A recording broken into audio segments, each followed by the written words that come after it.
Well, thank you, Chair. There are a number of matters, I think, to sort of respond to this morning, although conscious there's a lot to get through, and it's good to see Graham here because some of us we've had numbers of conversations about. In terms of my own comments, firstly to say thank you. I'm really pleased to be staying a bit longer and to accept the offer as an extension. But I also recognise there's an expectation that we're going to have to reset the structure of the organisation and some of the emphasis in what we're doing, and we'll probably either tease some of that out this morning or certainly through some of the proposals we'll bring both to committee and then to full board once it's gone through our own governance, and we'll probably come back to that a bit later. I think also starting where you sort of finished off, I also was really pleased to see John's progress and also to pay tribute to Eamon and the investigative team that have done so much work in a relatively quick period of time to result in charges, as you saw at the weekend. And I was able to see firsthand last week and over the weekend just how hard some of those officers have been working in a particularly complex case. But obviously, as it's now live proceedings, I won't say much more than that. But we will continue to support John and his family through the process of recovery that we're now pleased to see. Similarly, though, we're not complacent. We still operate under a severe threat. Mark and I have almost daily conversations about that. And you'll see only this week further evidence of the determination of some people to cause us harm, further investigations into the activities of the new RA in the northwest of the country, and you'll see yesterday images of firearms and other matters that were recovered following house searches over there. It's probably too quick to forget some of the breadth of things that we've been dealing with as well. I'm pleased to see Chris Todd here today, who has been our sort of point person for various visits from presidents to royalty, but we obviously policed 2 days of a royal visit last week really successfully and actually without any incident whatsoever. So that's again a tribute to Chris and his team. Conscious in what is quite a warm room today that we're also now in the midst of busy summer weather. AC Singleton may touch later on some of the sort of day-to-day policing challenges that you sort of put in the room to a certain extent, Chair, that we're having to carry on with all the complexity, but at this meeting demand, you'll see this weekend as the sunshine continues how we'll shift some resources to police beauty spots and other places to try and stay one step ahead of traditional sort of antisocial behaviour issues. But crucially, I think there's two big issues just to tease into my opening remarks this morning. One is the structure and what will start to look differently, and also I'll come on to at the end about the issue of mental health and the effects it's having on policing. So when we sort of started to assess not just that the budget was grim, but when we got our final settlement, as a senior team, we've had a number of days together, and I've commissioned effectively a 90-day review that has two strands to it. One is those things that we can almost stop immediately, and we've come up with effectively with that short list, which has to go through our own governance just to get final sign-off. But they will realise something in the region of 15 to 17 million pounds of further savings. So we're not sitting here saying we can't do it, but we're also saying we'll come back to say these are things we will do, but inevitably it will mean things are different, and I'll touch on that very quickly in a minute, what that will likely look like. But more fundamentally, we've also commissioned the work about a reset of the organisation to cope with less people but more work.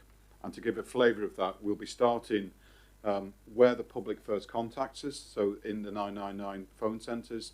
Our ambition is to keep the integrity of that sort of personal contact with the public absolutely ring-fenced, so that we want to be able to promptly still address 999 calls for all sorts of reasons and promptly attend to them. But it will raise other questions about how we reshape, if you like, our online offer so that people can do more transactions with us online. For example, some is already there, but some we want to improve on in terms of report incidents, accidents, and sort of get service from us online. But we can also expect some degradation in the 101 service because we simply can't do two things at once, and that actually has been an issue of concern in the past.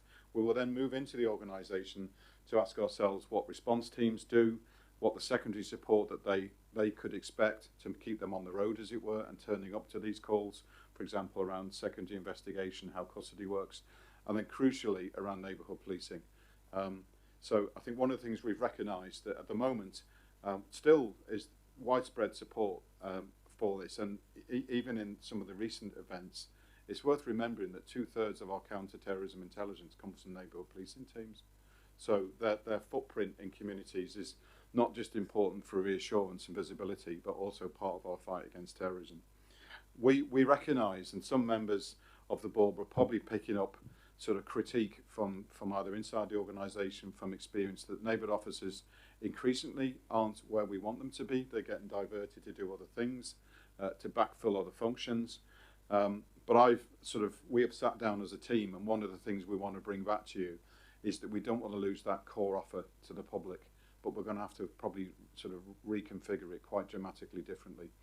You remember, probably some members a while ago, that my predecessors sort of ended up with a neighbourhood policing offer that just covered certain parts of the country.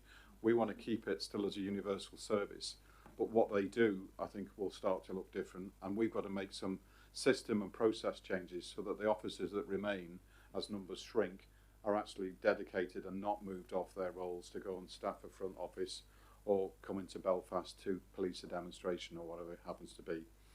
Some of the more short-term stuff, and I have to caveat this with the phrase likely, because we haven't fully signed it off and then we need to come back to yourselves, but I know it's the sort of question on everyone's lips, but they include things like, you can anticipate we will be pausing sort of mass police officer and civilian staff recruitment from the end of June. We will keep that under review because the organisation could shrink faster than we've anticipated, but you can obviously see the consequences. We'll also be looking quite radically at which police stations stay open to the public, or the opening hours of those offices, because again, I think the priority is to put officers on the streets rather than having officers or managed service staff behind desks. We are likely to withdraw some of our support for CCTV viewing in councils across the country.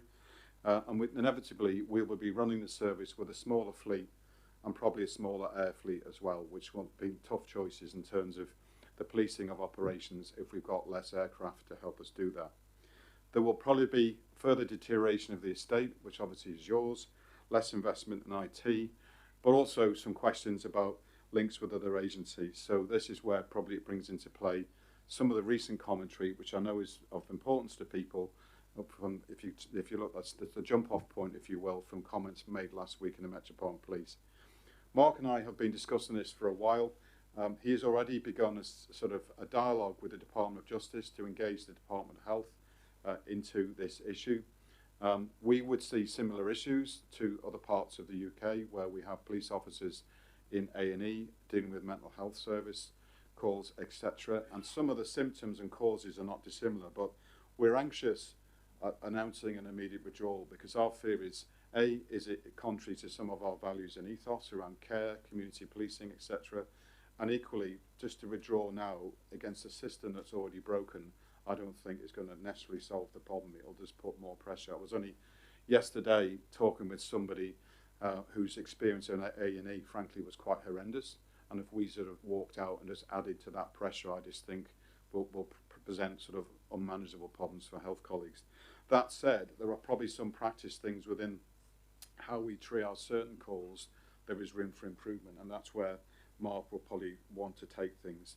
It's also worth sort of pointing out to members, because we've looked at this in some detail, but without judging what Sir Mark has said, or indeed other chiefs in the UK, because that's, or GB, that's a matter for them, because I'm not sat with their in-tray and their problems.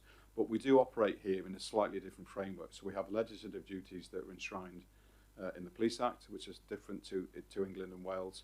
We don't have that sort of connectivity that's in the legislation, for example, in crime and disorder or community safety partnerships, the same sort of relationships with local authorities to look at commissioning of services. So there's some systemic things as well as procedural things. And I think if we get back into a state of an executive and government, I've been sort of supporting the idea for 4 years now that what we need is a community safety board and indeed a community safety strategy for Northern Ireland to help put some of these things in a broader, more sustainable framework that brings other partners into the room alongside us. So that's something we're continuing to develop and may come back into questions this morning. But if I press pause there and then we'll take questions.